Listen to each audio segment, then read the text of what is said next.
حال ہی میں پاکستان کے chief of army staff field marshal Syed Asim Munir کو امریکہ کی طرف سے باضابطہ دورے کی دعوت دی گئی ہے، جسے خطے میں جیو پولیٹیکل صورتحال اور پاکستان کے بدلتے عالمی کردار کے تناظر میں انتہائی اہم پیش رفت قرار دیا جا رہا ہے۔ تاہم اسرائیل کی طرف سے ایران پر حملوں کے بعد یہ صورتحال یکسر بدل کر رہ گئی ہے۔ اگرچہ یہ دعوت نہ صرف امریکہ اور پاکستان کے دفاعی تعلقات میں ایک نئی جہت کا اشارہ ہے، بلکہ عالمی طاقتوں کے بدلتے رجحانات کی بھی عکاس ہے، لیکن پاکستان کو نئی عالمی صورتحال کے تناظر میں اہم فیصلے کرنے پڑیں گے، جبکہ دوسری طرف بھارت میں امریکہ کی طرف سے پاکستان کے آرمی چیف کو دی گئی اس دعوت پر صف ماتم بچھی ہوئی ہے اور بھارت امریکہ کے دفاعی حکام پر زبردست تنقید کر رہا ہے۔ آرمی چیف کو امریکہ کی دعوت کئی حوالوں سے اہمیت کی حامل ہے۔ امریکہ اور پاکستان کے دفاعی تعلقات ماضی میں افغان جنگ، دہشت گردی کے خلاف جنگ اور انسداد دہشت گردی کے معاملات میں مضبوط اور مستحکم رہے ہیں،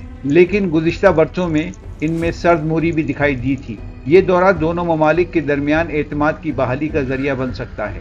افغانستان میں طالبان حکومت کے قیام، ایران امریکہ کشیدگی، چین کا بڑھتا ہوا اثر و رسوخ اور بھارت کی علاقائی پالیسیوں کے تناظر میں پاکستان کی عسکری قیادت سے براہ راست مشاورت امریکہ کے لیے ضروری سمجھی جا رہی ہے۔ دوسری طرف چین پاکستان اقتصادی راہداری سی پیک سے چین کی خطے میں موجودگی بڑھ رہی ہے۔ امریکہ کی یہ خواہش ہے کہ پاکستان سے تعلقات بہتر بنا کر خطے میں توازن پیدا کیا جا سکتا ہے۔ پاکستان نے اس بات پر ہمیشہ زور دیا ہے کہ تمام عالمی طاقتوں کے ساتھ باہمی احترام اور توازن پر مبنی تعلقات کا خواہاں ہے۔ آرمی چیف کا یہ ممکنہ دورہ اسی پالیسی کا تسلسل ہوگا، جہاں پاکستان امریکہ سمیت ہر عالمی طاقت سے تعمیری تعلقات کا خواہاں ہے، مگر اپنی خود مختاری اور قومی مفاد پر کوئی سمجھوتہ نہیں کرے گا۔ آرمی چیف کا امریکہ کا یہ دورہ نہ صرف دونوں ممالک کے باہمی تعلقات کو ایک نئی زندگی دے سکتا ہے، بلکہ خطے میں امن، توازن اور استحکام کے لیے بھی ایک مثبت قدم ثابت ہو سکتا ہے۔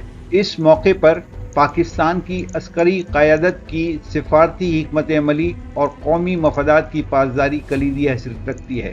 دوسری طرف اسرائیل کے ایران پر حملے سے ایک خطرناک سگنل ساری دنیا کو گیا ہے۔ اس نئی صورتحال میں پاکستان کی عسکری قیادت کیا طے کرتی ہے، یہ آنے والا وقت بتائے گا۔